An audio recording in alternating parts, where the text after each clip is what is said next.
Salut à tous, un petit point météo relatif à l'activité cyclonique de cette saison 2025. À 8 heures ce jour, le bassin atlantique était composé d'une zone géographique monitorée par le National Hurricane Center, mais était vierge de tout phénomène cyclonique. En effet, quelques heures après notre dernier point météo, la dépression tropicale numéro 2 s'est renforcée pour devenir la tempête tropicale Barry.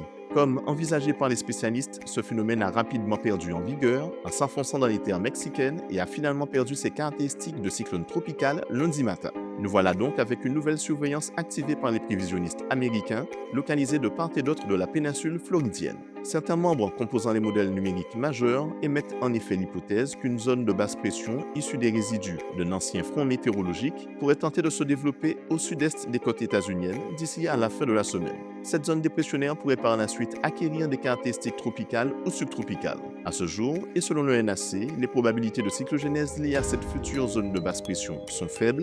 De plus, de par sa localisation, ce système ne représentera de toute façon aucune menace pour nos îles. Nous en reparlerons donc qu'en cas d'aboutissement cyclonique effectif. Concernant la situation météorologique entre l'Afrique et nos îles, les zones tropicales qui y circulent n'ont à ce jour aucun risque de développement cyclonique mentionné par le National Hurricane Center. Elles maintiennent en effet leur lutte acharnée contre la brume de sable et l'air sec, avec plus ou moins de réussite, parvenant parfois à maintenir une activité pluvio-orageuse modérée et d'autres fois se faisant littéralement étouffer par cet environnement sec.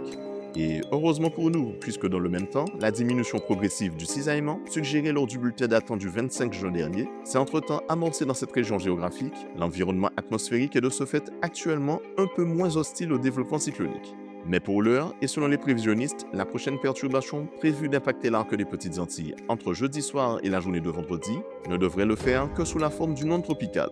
En attendant, c'est tout pour aujourd'hui. Excellente journée à vous et à bientôt.